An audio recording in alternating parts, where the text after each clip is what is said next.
iniciar a nossa quarta palestra, a quarta enquete. Por favor, eu vou pedir que seja projetado.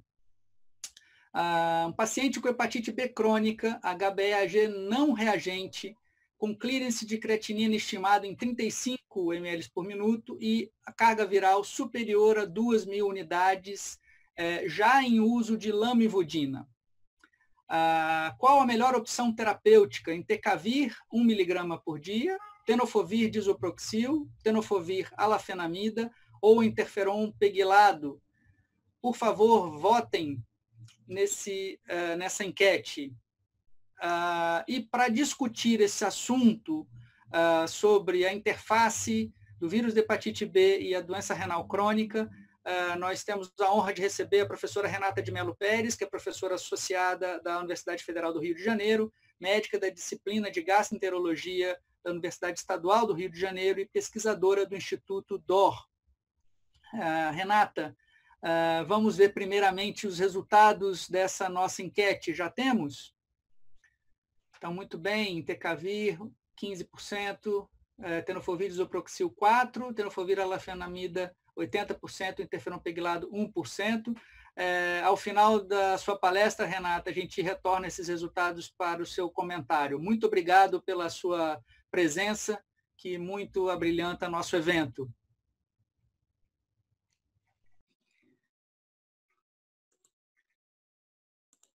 Boa tarde a todos. Tá dando para ver aí a apresentação? Sim. Eu queria inicialmente agradecer ao Betinho, a toda a PEF pelo convite. Para mim é uma satisfação enorme participar desse evento. A hepatite B é uma doença muito interessante, muito desafiadora, e também pela oportunidade de encontrar, ainda que virtualmente, amigos tão queridos, que eu também admiro muito e tenho muito carinho. Então, eu vou falar agora de hepatite B e doença renal crônica. E quando nós falamos de... Deixa eu passar aqui. Doença renal crônica, a doença renal crônica envolve dois grupos de pacientes.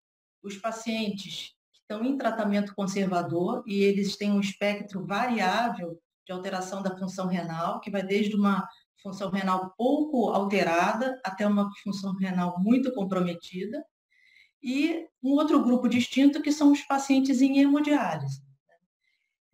Começando pelos pacientes em tratamento conservador, quando nós abordamos esses doentes, a primeira pergunta que nós temos que fazer é se essa lesão renal ela pode ter alguma associação com a hepatite B, porque se for o caso, o tratamento da hepatite B pode melhorar o prognóstico da doença renal.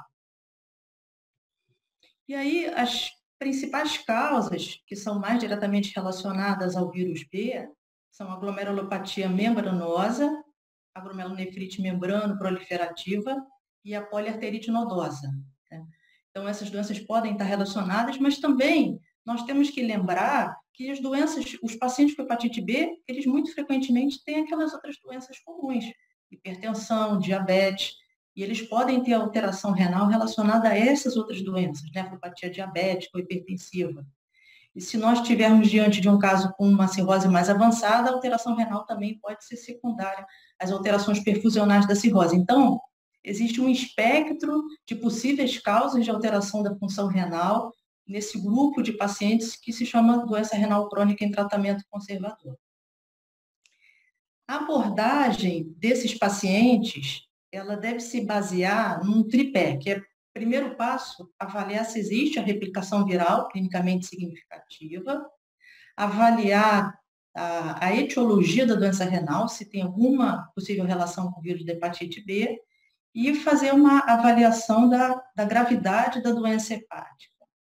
E aí, se houver replicação viral e nós não pudermos afastar uma possibilidade de participação da infecção viral na etiologia da doença renal, ou se houver qualquer evidência de doença hepática relacionada ao vírus da hepatite B, está indicada, então, a supressão da replicação viral. Em relação à diálise, felizmente, a prevalência de hepatite B em diálise vem se reduzindo, né? Esses estudos mais antigos, e aí vocês podem observar uma contribuição de vários estudos aqui do Brasil, mostravam, no final da década de 90, início dos anos 2000, uma prevalência de quase 10%, e essa prevalência, felizmente, vem caindo. Esse estudo, que foi publicado agora esse ano pela Sociedade Brasileira de Nefro, fez uma avaliação evolutiva dos censos de diálise dos últimos 10 anos, e vocês podem observar que está havendo uma redução da prevalência, tanto da hepatite C quanto da hepatite B na diálise. Os pacientes em hemodiálise, eles são um pouco diferentes dos pacientes em tratamento conservador. Frequentemente, nesses casos, a hepatite B foi adquirida na diálise. Então, primeiro o paciente teve insuficiência renal, depois ele contraiu infecção pelo vírus B. E nós não temos, nesses casos, muita preocupação com investigar a doença renal ou investigar se ela tem relação com a hepatite B. Esses pacientes também, em geral, têm menor tempo de infecção e, portanto, têm menores graus de fibrose e têm algumas particularidades diagnósticas, né? Principalmente em relação aos níveis de LT. Já é sabido que os pacientes em diálise têm níveis mais baixos de transaminase, então a maioria desses doentes tem transaminases normais, isso é uma casuística da Escola Paulista, mais antiga, e isso mostra que a ALT ela não é um bom parâmetro de avaliação de doença hepática pelo vírus B em pacientes que estão em hemodiálise. Uma outra característica é que a co-infecção é relativamente mais frequente nesse grupo de pacientes, né? Isso é uma série mais antiga e certamente essa co-infecção já não é mais tão elevada, porque a infecção pelo vírus C também vem caindo de forma substancial na diálise. Mas a gente tem que considerar a possibilidade de haver co-infecção, porque a hemodiálise predispõe à contaminação pelos dois vírus. Então, da mesma forma que o paciente pode adquirir hepatite B pela contaminação ambiental, ele também está exposto à infecção pelo vírus da hepatite C. Com relação ao perfil de replicação, a maioria desses pacientes é não replicante, tem HBeAg negativo, e quando nós avaliamos a carga viral desses pacientes, é um estudo que é mais antigo, que avaliou em cópias, então a gente tem que fazer uma correlação mais ou menos 5:1, vocês observem que só 18% tinham cargas virais acima de 2.000 unidades, só 6% acima de 20.000. Então, em geral, esses pacientes não têm uma replicação clinicamente significativa. As indicações de tratamento, então, elas são baseadas na presença de replicação viral associada a uma evidência de lesão hepática, né? E aí, lembrando que a ALT não é uma limitação da avaliação de lesão hepática nos pacientes em diálise, e se houver possibilidade de lesão renal pelo vírus C, pelo vírus B, se isso não tiver sido afastado. Mas é importante lembrar que os dados de tratamento nessa população são muito, muito escassos. Então, grande parte dos conhecimentos são baseados em pacientes que não dialíticos, sem doença renal, que nós transpomos para esse cenário da doença renal crônica. Felizmente, agora nós temos drogas que são mais seguras e efetivas, e nós não temos mais a necessidade de tratar os pacientes em diálise com interferon, né, como nós já fizemos aí ao longo de muitos anos. As melhores opções são as drogas orais. O entecavir é uma droga que não tem nefrotoxicidade, ele já foi avaliado em séries de casos, pequenas séries de casos, mas mostrou ser um bom perfil de segurança, uma boa eficácia em termos de negativação da carga viral, então ele é uma boa opção para o tratamento inicial desses pacientes. O tenofovir alafenamida é uma droga promissora, porque ele também tem um bom perfil de segurança renal. Entretanto, os dados nessa população ainda são muito escassos, então é possível que ele venha se consolidar como uma opção de tratamento desses doentes, mas a gente precisa de um pouco mais de dados. E nesse momento, então, a melhor indicação é que ele seja utilizado preferencialmente nos casos que têm resistência a análogo de nucleosídeo ou que têm história de uso de lamivudina, né? Como já foi comentado, os pacientes que têm resistência à lamivudina, eles favorecem o desenvolvimento de resistência ao entecavir.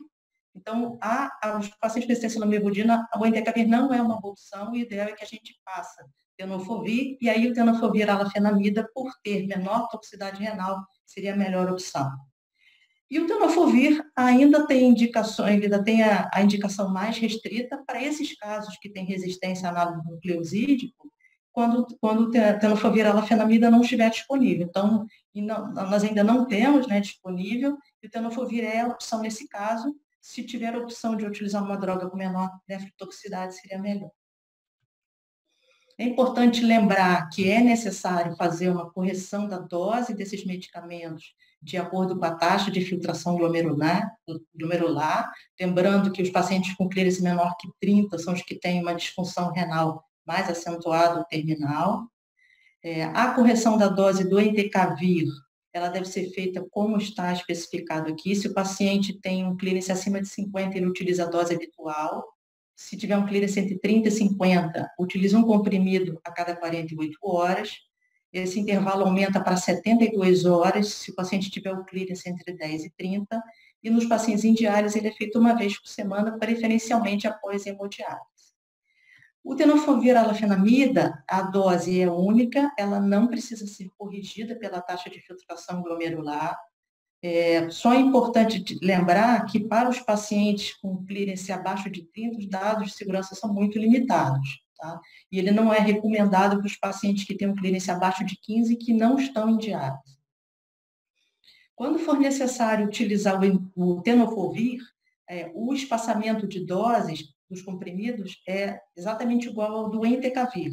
Um comprimido a cada 48 horas para o clearance entre 30 e 50 e um comprimido a cada 72 horas para os pacientes com clearance entre 10 e 30, uma vez por semana em diálise. Como nós comentamos, não é raro que esses pacientes apresentem co-infecção. E na co-infecção existe uma inibição recíproca da replicação viral. E, em geral, prevalece a viremia de uma das duas infecções, mais frequentemente até da hepatite C sobre a B. E a supressão da replicação de um vírus pode favorecer a reativação da viremia da outra infecção. Então, é importante nós ficarmos atentos ao risco de reativação de hepatite B em pacientes submetidos a tratamento de hepatite C. Isso foi demonstrado nesse estudo do grupo da Escola Paulista, em que foram tratados 10 pacientes co-infectados com hepatite B e C, foram tratados para hepatite C, e 6 desses pacientes apresentaram uma reativação da hepatite B, com aparecimento de viremia do vírus da hepatite B.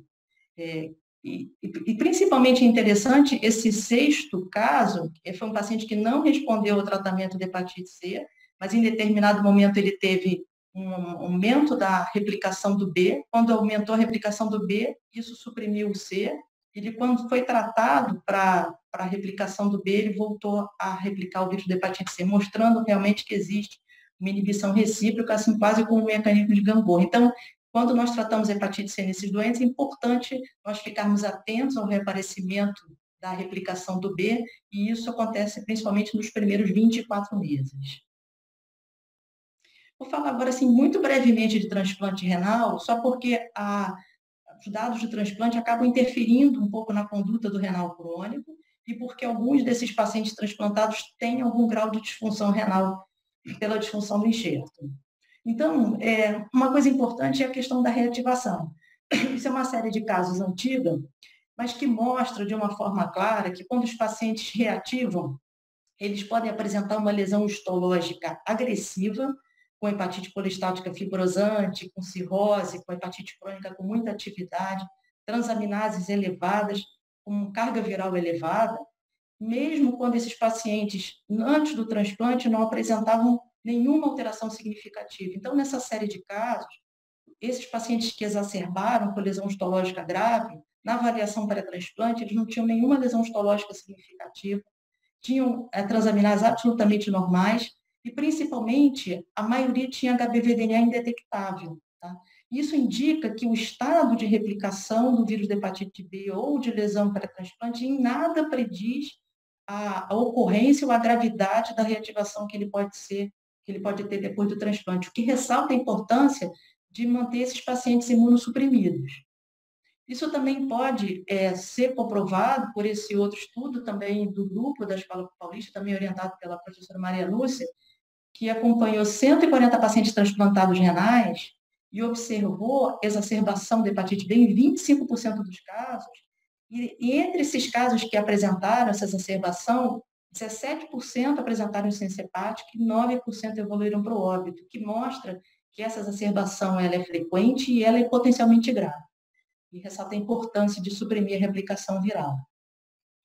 É interessante observar, né, essa importância de suprimir a replicação também pode ser verificada quando nós comparamos esse estudo, que foi um estudo que foi muito citado, foi um estudo publicado em 1999, que mostrava o impacto da hepatite B e C nos pacientes transplantados renais, tanto na sobrevida do paciente quanto na sobrevida do enxerto. Isso era bem claro, né, nessa época. E esse estudo foi refeito 20 anos depois pelo mesmo grupo de autores, foi publicado no ano passado no Journal of Hepatology, e agora mostrando que não existe mais evidência de menor sobrevida dos pacientes transplantados com hepatite B, nem da sobrevida do paciente, nem da sobrevida do enxerto, e isso foi atribuído ao melhor controle da replicação pelo vírus B. Então, quando nós conseguimos manter um bom controle da replicação do vírus da hepatite B nesses transplantados, nós conseguimos, de alguma forma, neutralizar o impacto da infecção, tanto na sobrevida do paciente, quanto na sobrevida do enxerto. Isso é reforçado, então, nos guidelines, tanto americano quanto europeu, que recomendam que esses pacientes sejam mantidos com supressão mantida da replicação viral, com análogos. E falando, então, agora da abordagem, né, a proposta final assim, de abordagem desses pacientes com doença renal crônica com HBsAg positivo, então, o primeiro passo seria sempre avaliar a replicação viral, inicialmente pela sorologia, nos pacientes negativos, avaliar o HBV-DNA. Se o paciente não tiver evidência de replicação, ele deve ficar sendo acompanhado, e no momento que ele for ser submetido ao transplante renal, ele tem indicação, então, de profilaxia, com uso de droga antiviral, que deve ser iniciado, se possível, antes do transplante ou no momento do transplante, e deve ser mantido por tempo contínuo, indefinidamente, enquanto ele persistir transplantado. Se o paciente tiver replicação viral, então o tratamento vai ser avaliado, preferencialmente indicado quando houver evidência de que a lesão renal é uma manifestação extrahepática da hepatite B ou qualquer uma daquelas manifestações que o Mário citou na aula dele. Se houver evidência de doença hepática, nos critérios habituais, e nos pacientes em diálise, em que a ALT não é um bom parâmetro que nos ajude a avaliar a doença hepática, quando a doença hepática não puder ser excluída, preferencialmente por métodos não invasivos, também pode ser considerado o tratamento. Então, em resumo, nos portadores de doença renal crônica não dialíticos, a possibilidade de replicação viral relacionada ao vírus da hepatite B deve ser considerada e investigada. Tem indicação de tratamento dos pacientes com replicação viral e evidência de lesão hepática ou renal pelo vírus B. Preferencialmente devem ser utilizados entecavir ou TAF, nos casos de resistência, pelo menor risco de nefrotoxicidade.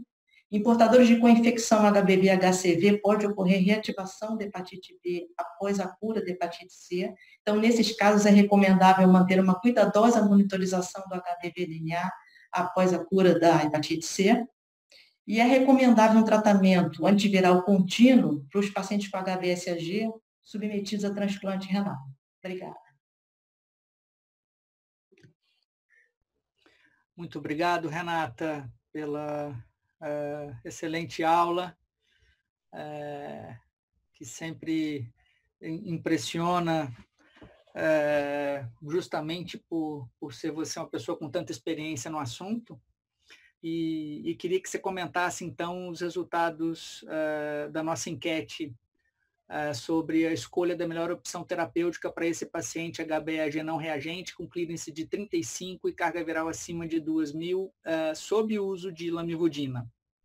Essa opção do tenofovir-alafenamida, na minha opção, é a melhor das opções aqui, porque a gente já comentou que os pacientes que têm resistência à lamivudina, o entecavir não é uma boa opção, porque a resistência à lamivudina favorece o desenvolvimento de resistência ao entecavir. Então, esses pacientes, mesmo com uma dose de entecavir de 1 mg por dia, eles têm um risco maior de desenvolver resistência ao entecavir. O tenofovir, ele seria eficaz para o tratamento da resistência à lamivudina, mas ele tem um perfil de nefrotoxicidade que não é tão seguro quanto do tenofovir alafenamida.